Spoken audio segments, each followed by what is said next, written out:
ஏக இறைவனின் சாந்தியும் சமாதானமும் நம் அனைவரின் மீது உண்டாவதாக. எல்லா புகழும் இறைவன் ஒருவனுக்கே. இன்றைக்கி நம்ம போர் நிலவரத்தில் முக்கியமான விஷயங்கள்னு பார்க்கும்போது, இஸ்ரேல் ஈரானை வம்பிழுத்து பார்க்குறாங்க. ஈரானுடைய புது ஜனாதிபதி இப்போ எந்த நிலைமையில் இருக்கார், அவர் இஸ்ரேலை தாக்கக்கூடிய ஐடியாவில் இருக்கிறாரா இல்லையா, நம்ம லெபனான் போகிற தொடங்குறதுக்கு முன்னாடி அதை நம்ம ஒரு டெஸ்ட் பண்ணிடலான்னு சொல்லிட்டு ஒரு தாக்குதலை ஈரானை குறிவைத்தே தாக்கியிருக்காங்க. அதனுடைய விளைவுகள் எப்படி இருக்க போது எல்லாமே நம்ம இந்த வீடியோவில் பார்க்கலாம். இன்னும் சில முக்கியமான செய்திகள் இருக்குது, தொகுப்பாக பார்க்கலாம். மறக்காம சப்ஸ்கிரைப் பண்ணிக்கோங்க. முதல் விஷயமே இப்ப தலைப்பு செய்தியாக என்ன போயிட்டு இருக்குன்னு பார்த்தா, ஒரு பக்கம் காசா மற்றும் இஸ்ரேல் போர் பார்த்துட்டு இருக்க மாதிரி, இன்னொரு பக்கம் உக்ரைனும் ரஷ்யாவும் போர் செஞ்சுட்டு இருக்காங்கன்னு தெரியும். அதுக்கும் பின்புலமாக இருக்கிறது அமெரிக்கா, பிரிட்டானியா போன்ற அதே மேற்கத்திய நாடுகள் தான். இப்ப நேத்து பார்க்கும்போது உக்ரைன்ல இருக்கக்கூடிய ஒரு மருத்துவமனை மேல ரஷ்யா ஒரு கடுமையான தாக்குதல் பண்ணியிருக்காங்க. அதுல ஒரே இடத்துல ஆன் தி ஸ்பாட்ல 32 பேத்துக்கு மேல மரணம் அடைந்திருக்காங்க உக்ரைன்ல. இது கண்டிக்கத்தக்க விஷயம்தான். ரஷ்யா என்னதான் பாலஸ்தீனத்துக்கு சப்போர்ட் பண்ணாலும், ஹமாஸுக்கு சப்போர்ட் பண்ணாலும், அவங்க அங்கேயும் பொதுமக்களை கொள்வது நியாயமற்ற காரியம். ரஷ்யா பார்த்தா இப்போ உக்ரைன்ல இருக்கக்கூடிய பொதுமக்கள் இருந்த மருத்துவமனையில இப்படி ஒரு தாக்குதலை பண்ணியிருக்காங்க. இதற்கு பார்த்தா அமெரிக்காவுடைய ஜோ பைடன் ஆகட்டும், பிரிட்டானியாவாகட்டும், பிரான்ஸ் ஆகட்டும், எல்லாரும் என்ன சொல்லியிருக்காங்க, இது மனிதநேயமே இல்லாத ஒரு செயலு, இப்படி ஒரு கொலையை இவங்க பண்ணியிருக்காங்க, இதெல்லாம் ரூல்ஸே கிடையாது, போர்ல எப்படி நீங்க மருத்துவமனை தாக்குவீங்க, பொதுமக்களை தாக்குவீங்கன்னு சொல்லிட்டு இன்னைக்கு ஆவேசமாக பேசியிருக்காங்க. இந்த இடத்துல இன்னைக்கு சர்வதேசமே அவர்களை பார்த்து கேட்கக்கூடிய கேள்வி, இதை தானே நீங்க 9 மாசமா காசால பண்ணிட்டு இருக்கீங்க. போர் ஆரம்பிச்சு 2 வாரத்திலேயே முதல்ல என்ன பண்ணாங்க, ஒரு மருத்துவமனையில தாக்குதல் செய்து அந்த இடத்துல 300க்கும் மேற்பட்டவங்க ஒரே நாளே ஆன் தி ஸ்பாட் இறந்தாங்க. இங்க 32 பேர் இறந்ததுக்கே அது மனிதாபிமானமற்ற செயல்னு சொல்லக்கூடிய இவர்கள் அதற்கு பின்புலமாக இருந்த ஆயுதத்தை கொடுத்துட்டு இருக்காங்க. அப்ப இதை பார்க்கும்போது உங்களுக்கு மனித நேயம் இல்லாத செயலா தெரியவில்லையா? அப்ப பாலஸ்தீன மக்களும் அங்க இருக்கக்கூடிய குழந்தைகளும் உங்களுக்கு மனிதர்களாகவே தெரியலையா? அந்த மருத்துவமனையில இறந்தவங்கள்ல 3/4 பேர் பிஞ்சு குழந்தைகளும் தாய்மார்களும் தான் இருந்தாங்க. ரொம்ப வேதனையான ஒரு விஷயமா இருந்துச்சு போர் ஆரம்பிச்ச போதே. ஆனா அதுக்கப்புறம் இப்ப என்ன ஆயிடுச்சு, 28 மருத்துவமனையில காசால 23 மருத்துவமனை செயலிழந்துருச்சு. 23யுமே தாக்கிட்டாங்க, அழிச்சிட்டாங்க, செயல்படுத்த முடியாத நிலைமைக்கு ஏற்படுத்தி இருக்காங்க. அப்ப எல்லாம் பின்னாடி இருந்து ஆயுதத்தை கொடுத்துட்டு அதை நியாயப்படுத்திட்டு இஸ்ரேல் தற்காப்புக்காக தான் இதை செய்துட்டு இருக்கு, இஸ்ரேலுக்கு எல்லா உரிமையும் இருக்குன்னு சொல்லக்கூடிய அமெரிக்கா இன்னைக்கு இப்படி சொல்லி இருக்கிறதுங்கிறது ரொம்பவே வேடிக்கையாக இருக்குன்னு சொல்லிட்டு இன்னைக்கு சர்வதேசமே பேசியிருக்காங்க. இதுக்கு முன்னாடிலாம் இவங்களாம் ஏதாவது ஒரு கண்டனம்லாம் தெரிவிக்கிறாங்க அப்படின்னா, இவங்களாம் ஒரு மனிதநேய மிக்க ஆட்கள், பார்த்துட்டு மனசு கேட்காம அவங்க கண்டனம் தெரிவிக்கிறாங்கன்னு பேசிட்டு இருந்த இடத்துல இன்னைக்கு காசால இவங்க பண்ணக்கூடியதை பார்த்துட்டு, என்னதான் உக்ரைன்ல இறந்ததும் அப்பாவி மக்களாக இருந்தாலும் சரி, அவர்கள் மேல நடந்தது அநியாயம் தாக்குதல் தான், அதுல மாற்று கருத்தே கிடையாது. எங்கேயுமே பொதுமக்கள் சாவக்கூடாது, அதுவும் மருத்துவமனையில தாக்குதலே பண்ணக்கூடாது. அப்படி இருக்கும்போது இவங்க கண்டனம் தெரிவித்து கூட இன்னைக்கு இவர்களை நோக்கி தான் உலகமே கேள்வி கேட்டுக்கொண்டிருக்காங்க. யாருமே இப்ப இவர்களை மனிதநேய மிக்கவர்கள்னு சொல்லி நம்பருக்கு தயாராக இல்லை. இவர்களுடைய வேஷம் எல்லாம் வெளுத்து போச்சுன்னு தான் சொல்லும். அடுத்து போர் நிறுத்தத்தை பத்தி தொடர்ந்து பேச்சு போயிட்டே இருக்கே. இப்ப என்ன நிலைமையில இருக்குன்னு பார்க்கும்போது, ஹமாஸ் தலைவர்கள் சொல்றாங்க, நெத்தனியாகு என்ன பண்ணிட்டு இருக்காங்க, கண்ணாமூச்சி விளையாண்டு இருக்காரு, போரை நிறுத்துறதுக்கான வழியை வகுக்காம அதை விட்டுட்டு அதுல இருந்து எப்படி எஸ்கேப் ஆகலாம், ஒளிஞ்சுதான் விளையாண்டு இருக்காங்க. இது அவர்களுக்கு கிடைத்த அரிய வாய்ப்பு, ஆனா அவர்கள் பயன்படுத்திக்க தயாராக இல்லை.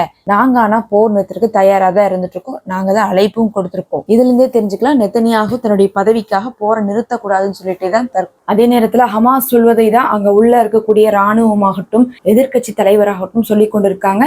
திரும்ப திரும்ப நெத்தனியாகு தன்னுடைய பதவிக்காக யுத்த நிறுத்த பேச்சுவார்த்தையை சிக்கலாக்கி கொண்டே இருக்காரு.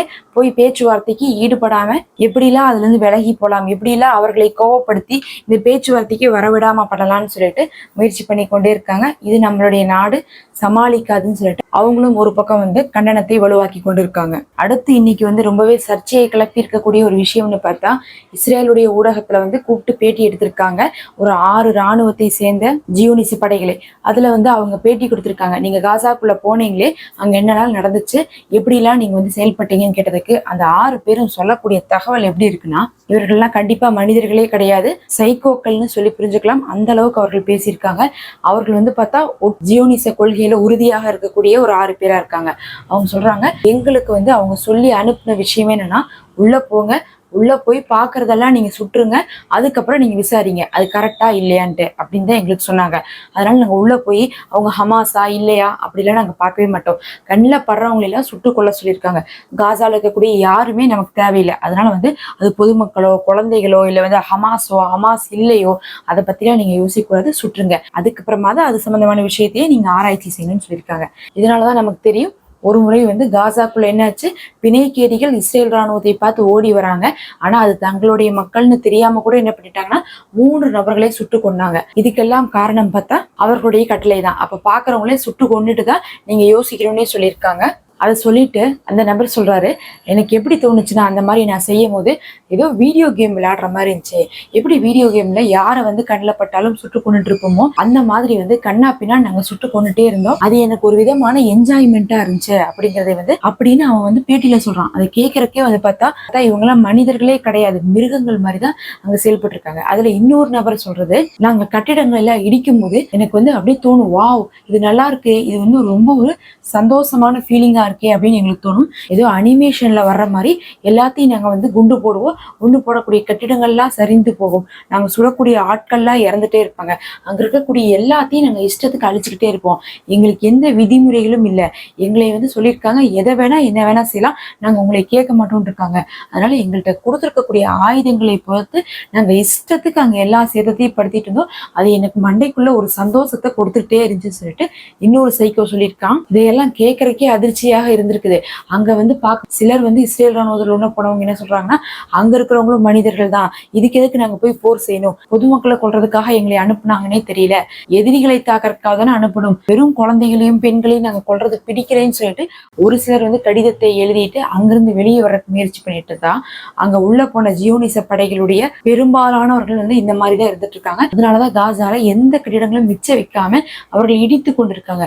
ஏற்கனவே வான் தாக்குதல் பண்ணிடுறாங்க, வான் தாக்குதல் பண்ணி இடிஞ்சு போன கட்டிடத்தை கொண்டு போய் புல்டோசர் வச்சு மிச்ச மீதியும் வந்து இடிச்சிட்டு இருக்காங்க. அதுல கூட கொஞ்சமாவது கட்டிடங்கள் மீதம் இருந்தா அங்கேயும் போய் அவங்க வந்து இருந்துருவாங்க, குடியிருந்துருவாங்க, அதை நம்ம விடக்கூடாதுங்கிறதுக்காக இந்த மாதிரி வந்து ஒரு சைக்கோத்தனமான வேலையை தான் செஞ்சுட்டு இருக்காங்க.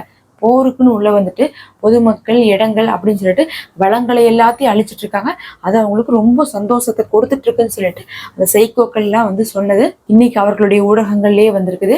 இதை கேட்கும் போதே அங்க காசால இந்த மக்களுடைய நிலைமையை யோசிச்சு பார்க்கணும். திடீர்னு ஆயிரக்கணக்கானவங்க உள்ள போடுறாங்க, எல்லாத்துட்டையுமே ஆயுதம் இருக்குது, அதுவும் மெர்கவா டேங்குகளை வைத்து சுடும்போது அவர்களுக்கு அவ்வளவு சந்தோஷமா இருக்காமா. இந்த மெர்கவா டேங்குகளுக்குள்ள அதுல இருக்கக்கூடிய பீரங்கி குண்டுகள் போய் அவ்வளவு பெரிய அழிவையெல்லாம் ஏற்படுத்துறதுன்னு எல்லாம் சொல்றாங்க.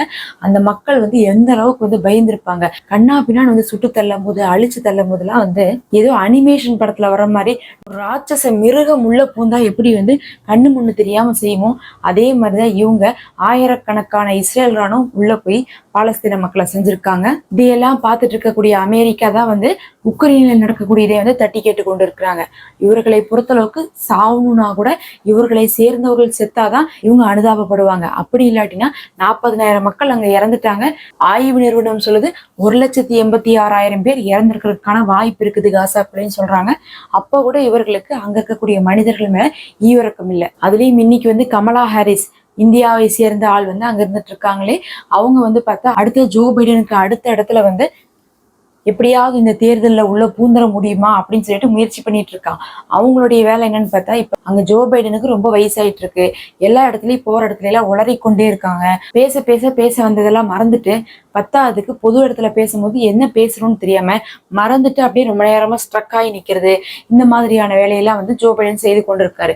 அதனால அந்த இடத்த வந்து அவரை அனுப்பிவிட்டு வேற ஒரு ஆளை நியமிக்கணும் அப்படின்னு சொல்லிட்டு நிறைய பேர் வந்து அங்க கட்சிக்குள்ள சொல்லிட்டு இருக்காங்க.